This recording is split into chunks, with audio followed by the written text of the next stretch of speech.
Hey guys, welcome back to my channel. If you're new here, hi, my name is Vivian. I'm a robotics engineer with a love for all things beauty and makeup related. And today we're going to go through some newer makeup releases that I want to talk about. As we all know, I am on a low buy now. I am currently doing a low buy, so I have a set budget and I have been working off this budget for the past couple months, and I will be throughout the end of the year. If you want to know more information about that, I'll leave the video where I talked about that linked up here. So a lot of these I will not be purchasing, but I do want to talk about them and just kind of give my thoughts on some new makeup products that are getting released. Some of these are super interesting to me, some of these are not super interesting, but I want to talk about them anyway. With that being said, if you like this video, be sure to like and subscribe if you aren't already. I am posting 2 times a week now on Mondays and Thursdays at 11 a.m. Eastern time, and I'd love it if you stuck around. Let's just hop into it. So we're gonna start with a little bit like kind of older releases, but not super old. The first one I want to talk about is the MAC Studio Fix Everywhere All Over face pen. It looks to be like a liquid skin tint type of thing. There are 33 shades, but this shade range is absolutely abysmal. Like, although there are a decent amount of shades, the shade range is pretty much all geared towards white people. Like, a lot of these shades look very similar together. They pretty much all have the same depth and undertone, and there are really only 5 deeper shades that could work if you're anything more than like a light medium or a medium. So I don't know, I feel like MAC is kind of like the standard for foundations. I feel like when you guys are talking about, not in you guys specifically, but when people talk about their foundation shades, they usually refer to MAC shades. And so to see this and to see such a terrible shade range, it doesn't make me want to try the brand. I don't know, like the product seems intriguing. I have been kind of in a skin tint phase lately. Not that I have skin tints, but I've been really wanting to try a lot of skin tints. And this makes me just not want to try this one from MAC because of how bad the shade range is.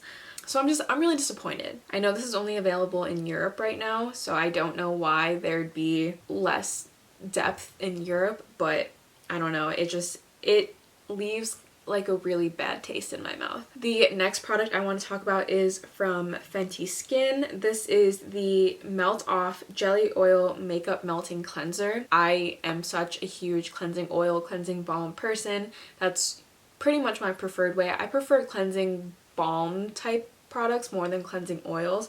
However, this looks like kind of a mixture of both. It kind of looks similar to the Inky Liss Oat Cleansing Balm, where it is in like a squeezy tube and it's a balm, but it's not as thick, so it comes out of a squeezy tube easier. I haven't tried anything from Fenty Skin, but I've heard really good things about a lot of the products. I know her Fat Water is like cult classic. I know she just released a lip oil too, so there's a lot of hype around Fenty Skin. Also, Rihanna was just in the Super Bowl, so you know, like there's a whole bunch of stuff with that too.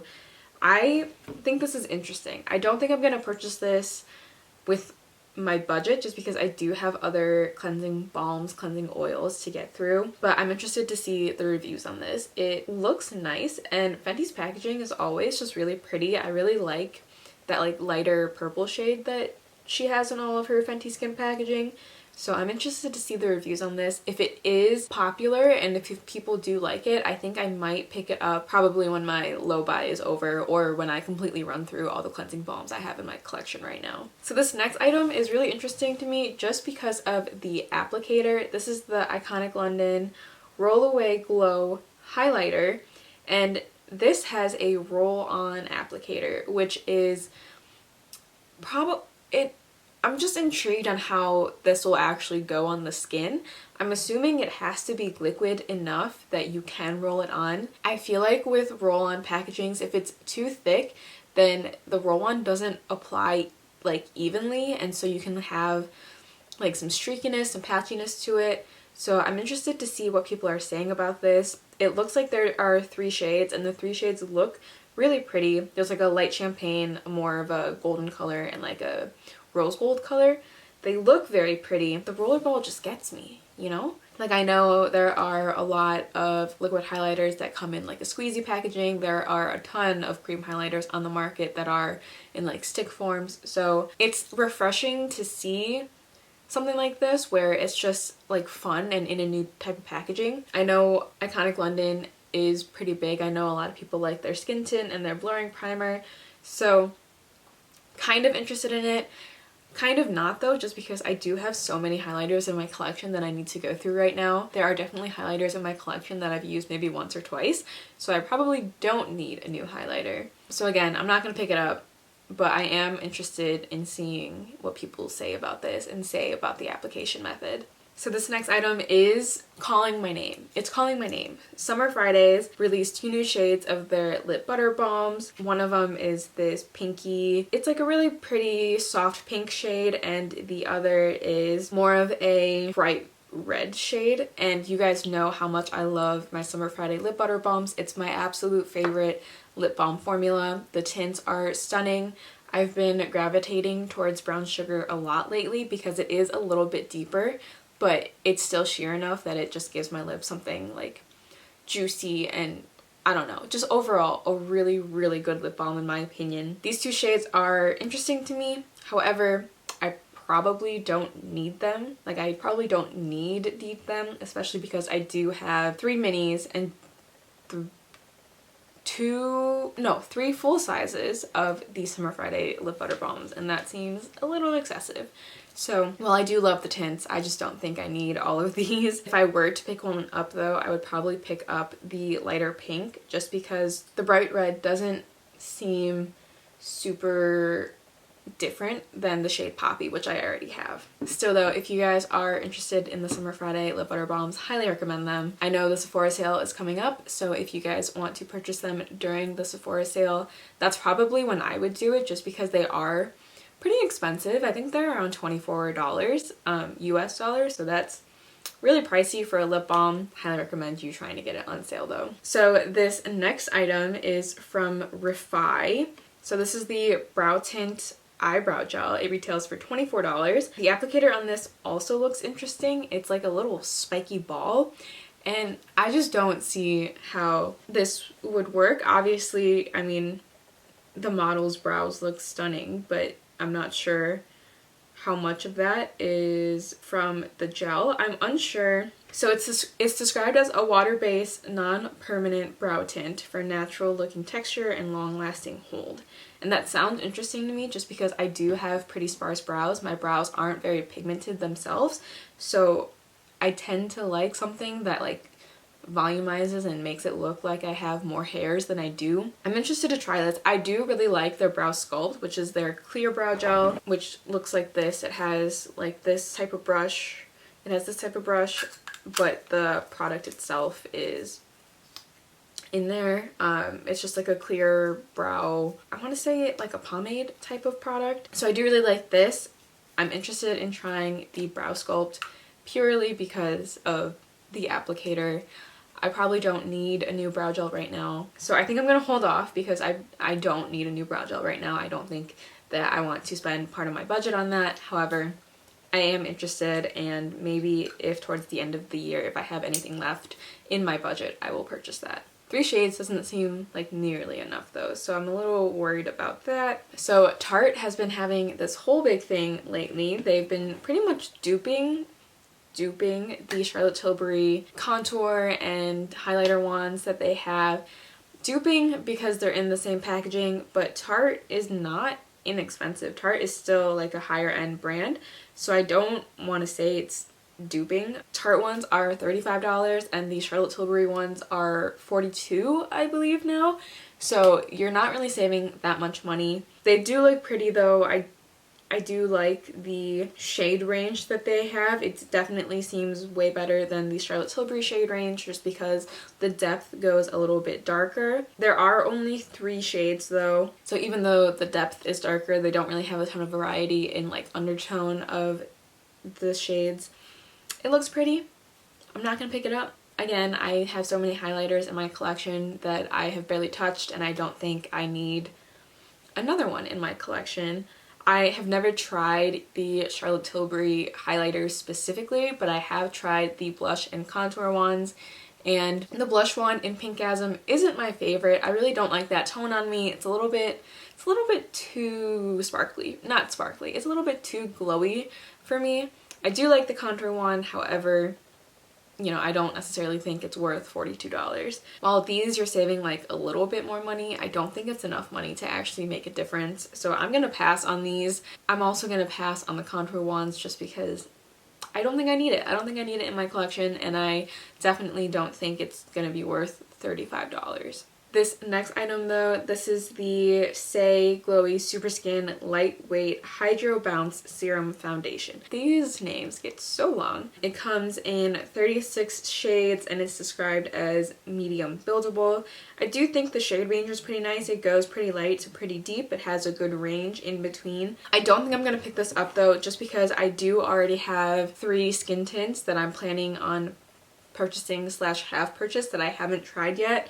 I know this is more of a foundation type, so obviously this is more coverage, but I do have 3 new base products coming into my collection, so I don't think I need this. I haven't really been in a huge foundation phase lately. I haven't tried a lot from Say. I've really only tried their glowy primer. I forgot what it's called. I think it's like the Star Glow primer. I did really like that. I enjoyed that as like a glowy primer type of situation.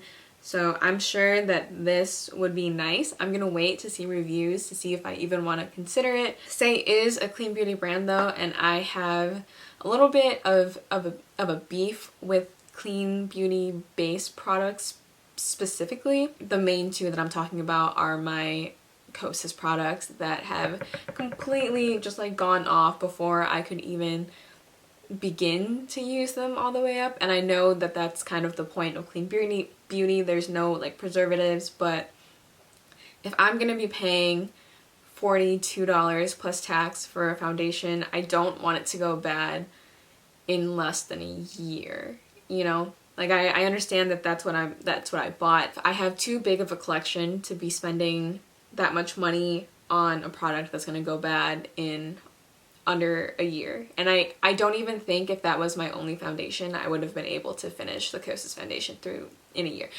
That's besides the point. Basically, I'm not super excited about clean beauty based products, so I'm probably not going to pick this up. I do think the shade range looks really nice though, and I'm excited to see what people are saying about it. This one is it's just not for me. I'm just not gonna pick it up. So this next product is the Nars Afterglow Sensual Shine Hydrating Lipstick. These look interesting. I am not going to pick them up because I don't need any more lip products, but the shades look very pretty. I know Nars has like a really good shade range. I know Nars has a lot of like lip products that a lot of people really like. Packaging looks cute. It's like this gold slim packaging. I did used to have some Nars lip balm products that came in similar packaging, and I didn't love the formula. I found it to be a little bit drying on me. I know this is supposed to be a hydrating lipstick and it has some shine to it. I just think I have other lipsticks in my collection that I am probably good with. Like I know I talk about my Merit, the Signature Lip lipstick all the time, but if I'm going for something that's like creamy and lightweight, that's probably what I'm going to reach for instead of purchasing a new one. And the last item here is the Urban Decay 24/7 Inks Liquid Eyeliners. So these are liquid eyeliners that come in a ton of very fun, very pretty shades. The applicator itself, like the pen itself, looks interesting. It looks like it has like a triangle base for you to be able to hold the pen like tightly, if that makes sense. The brush tip itself looks nice and small, and so you can be really precise with it. It looks interesting. I do like a very pretty graphic, colorful eyeliner look sometimes. I don't think I need to purchase a new one though. These are $26. There's 9 shades. So there's like your classic white, black, there's yellow, lime green, sky blue, blue shimmer, brown, silver, and green shimmer as well. Like I said, they do look pretty. I do like the shades that they have. I just don't think I need them. You know, like they look pretty. I think from what I know of Urban Decay's normal 24/7 eyeliner, people are obsessed with that. It's supposed to be super long wearing. I'm interested to see what people say about this. I know colorful liquid liners are kind of hard to nail just because like the lighter pastel colors can be kind of patchy. Right now I have a couple of Glisten wet liners that I use when I want more of like a fun graphic look, so I'm probably not going to purchase these just because I don't think I would use them enough to warrant the $26, especially with my budget. I think this will do well for Urban Decay. Urban Decay is kind of known for their eyeliners, and like I think this will do well for them. I just don't think that I need it in my collection, especially because I really don't do graphic liner that often. Again, they do look stunning though. I'm sure that that'll be a big hit. This last thing is this new pink concealer from Maybelline. It's their concealer in their kind of weird packaging where it has the sponge tip. I've never tried the concealer itself. I have never really gotten into the hype of the pink under eye. I know it was like a huge thing on TikTok a couple months ago. I think it was a couple months ago. And I know that some people do really like that really brightened under eye look. I have never tried that look, but I can imagine that it would look a little bit weird on me, on my skin tone. I think I would prefer a concealer shade that is relatively close to my natural skin tone. I don't think I'll pick up any new like pink products. I think it's probably not worth it in my opinion, but I can see that being really popular for a lot of people, especially because I feel like a lot of the pink correctors, powders that people have been using are more high-end, and I think that, you know, it's nice to have a drugstore option, even though I personally would not pick it up. And that's pretty much it for me today. If you liked this video, be sure to like and subscribe if you aren't already. Please let me know what you guys are thinking of these new releases. I feel like a lot of the releases have been pretty boring to me. A lot of them seem interesting at first, but I know that I'm not gonna pick them up. So I don't know. I think the only one that I was really excited about was the new lip butter balm shade, but the formula isn't new, it's just a new shade, and I don't think I need a new shade. I feel like it's not necessary. I feel like a lot of these new releases aren't necessary. I'm honestly really happy with where my collection is at right now. I think that the products that I have, I've been really liking and really enjoying and have been really enjoying using. I'm just not as interested in new makeup releases lately, and I think part of that is because I've put myself on a budget, and part of that is also because I've been a lot more mindful of what I'm spending my money on. That's probably most of it, honestly, but I think another part of it is just that none of these things have been super interesting to me, and I don't know if that's just me being like weird. I don't know. Let me know what you guys think. I feel like everything's so oversaturated too. So yeah, I hope you guys enjoyed this video. Please like and subscribe if you aren't already. Thank you guys so much for watching, and I will see you in my next one. Bye!